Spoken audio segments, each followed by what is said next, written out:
Hello everybody, this is Claire Van Steenwyk coming to you live from my Sun City West home in Arizona.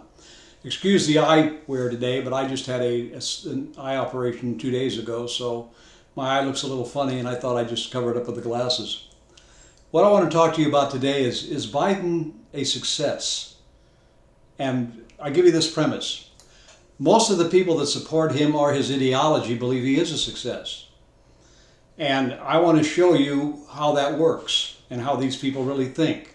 Because I believe a lot of people, especially Republicans, as I was at a Sun City Grand here in Arizona meeting this morning, they have a meeting the third Saturday of every month, and presently they're having it in Sun City West.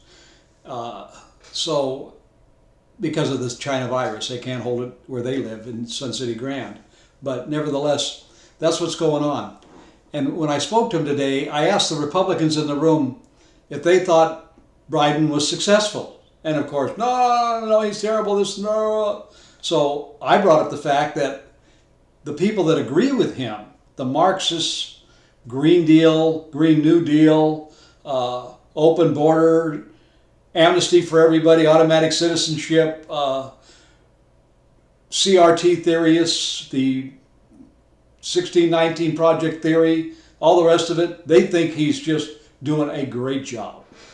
Although they did do a poll this week, and now approximately 15% of the people that voted for him say they wouldn't vote for him again. So that in itself is kind of nice. That means if they cheat us again, they're going to have to think of a new way to do it. They're going to need a whole lot of new machinery to get this next one done. But nevertheless, let's look at what they are doing, or at least what they think they're doing. What makes Biden a success in their minds? Well, let's see. First day in office, what did he do? He shuts down the pipeline from Canada, opens the southern borders up, and then a bunch of other stuff that most of us never heard about that is significant. What have been the results of that? Well, let's see. The gas line, the natural gas line that was coming from Russia into the European countries, Trump had successfully stopped because we were going to export energy over to Europe. All right? Liquefied gas, I believe it was. Well, Biden opened that up, but he shut down our pipeline. Trump had closed the southern border, and we had very little traffic, and we were starting to get our handle on all the drugs, the human trafficking, mostly children and females. You didn't have all the guns going back and forth across the border. Violence was down, crime was down, employment was up.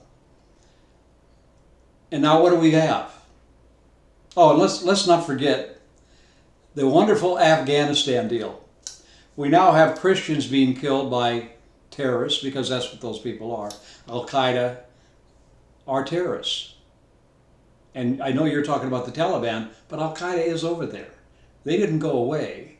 And these people have all been given refuge by our wonderful ally, Pakistan, who we pay hundreds of millions of dollars to every year. America can't buy friends. I mean, you cannot buy a friend. My father taught me that when I was really young. Really young. Here's the theory I have. I know all of you have seen the theory of what do you call it?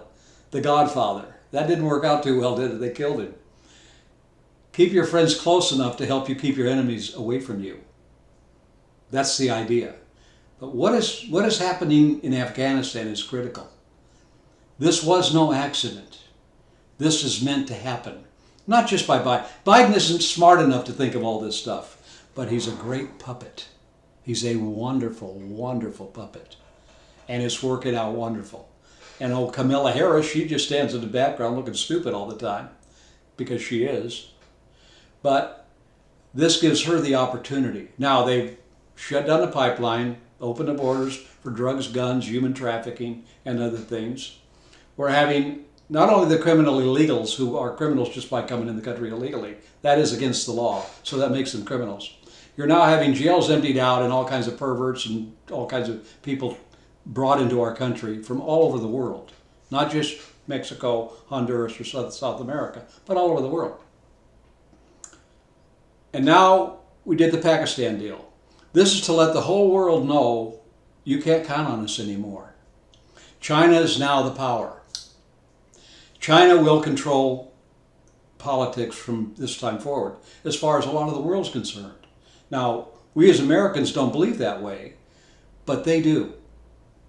And we've had our military-industrial complex, which Dwight Eisenhower warned us about when he left office. Within that warning, he was also talking about the bureaucracy in Washington, where all these little government agencies get together and they really run things, and then you put a new head of every department in every once in a while. They don't really run much of anything. Pompeo found that out at the State Department when he tried to make some changes. It was very difficult to do it, and that's why we didn't get farther than we are.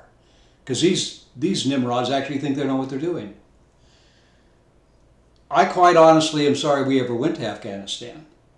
I believe we should have just flattened every one of those bases over there. We knew where they were. We have eyes in the sky. We have ships on the seas with missile power and jets in the air. We could have ended their reign and then went to the UN and told them all very quietly on a big screen TV, just put it out there, show them before and after, and then Bush would have had a message.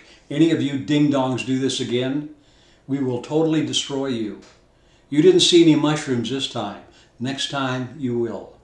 Your culture will be bombed into the dark ages, never to be heard from again in 1,000 lifetimes. That's what we need to do. When you have a power to use it, you use it. Teddy Roosevelt believed, walk softly, but carry a big stick. He never said don't use it. You don't carry something if you don't have to use it. Now, if you don't have to use it, why would you? But if you have to use it, use it. And don't put our men and our women at risk. We don't need that. We never needed to go into Iraq. The whole Middle East is a turmoil. But we're now buying oil again from the Middle East, thanks to the puppet masters of the Biden administration. We have shut down things. We've added unemployment of well-paid people in the pipe industry. They're not doing anything. We have a southern border that was not finished, parts of which I'm trying to figure out, because when you look at parts of them, you've got 50, 100-foot gaps in them. Did anybody see this when President Trump was in office? Did anybody make a full survey of that border and say, what the hell is going on here? I want this whole field now. My other question is on that border, why weren't you painting the wall as it was going up? You know, kind of like a house, before you sell it, you paint it. Why wasn't that wall being painted as you go? You know, you get down 5, 10 miles, you start painting, and you follow up. It's just called good logistics. But the world's got a message from us now. Yeah, we lost a lot of equipment, guns, bulletproof vests, technology, tanks, or just, my God, helicopters, Black Hawk helicopters, Humvees. We left everything over there for these people to use and to sell, because they will. Make no doubt about it. Some of the technology we left there, they can't even figure out how to turn on. But they know how to sell it to the Chinese, to the Russians, or anybody else that wants to buy it. Iran, they don't care. I wish we'd been smart enough to put detonators and all that shit. When we left it there, we could just automatically blow it up. They knew this would happen. This was no surprise to anybody. But there's a world message here. You're going to watch China over the next few weeks, few months, start moving on Taiwan. What's Biden going to do then? Taiwan makes all kinds of chips for all of us. What are we going to do? I know they're building a plant over here somewhere. Are they going to get it done in time? Do we have everything over here on steroids to get all this stuff up when they start shutting it down? One other thing, let's remember this. China controls 40 to 50% of all the minerals you need to go to build electric batteries. And the Congo owns around 30%. China's going to move on the Congo through money and in political influence, take that area over, and it's all crooked anyway. So they'll have between 60 to 70% of all the raw materials you need to mine just to build a battery. And they want us in the new Green New Deal, so then we could depend on China for our electric cars, but at least we won't need oil, right? We won't need to get imported oil. We'll just have to depend on communist China for our power. Come on. We have to get smarter than this, all of us. And the only way to get smarter than this is we have an election coming up, if we get to have it, next year. I was at a meeting the other night where someone was trying to convince us that kissing up to bad Republicans is a good idea because they just might vote with you. I got news for you. The best thing to do in this election cycle, and hear me now, wherever you are in America, listen to me. Find people in your state Senate races, your state legislative races, your statewide races, the House, the Senate, federal, governor, attorney general, whatever it is, find them that you believe you can trust at least for one term, support them and get the idiots out of there that vote against us every opportunity they get. We've got to stop this. You've got to purge the Republican Party of every rat that's in it.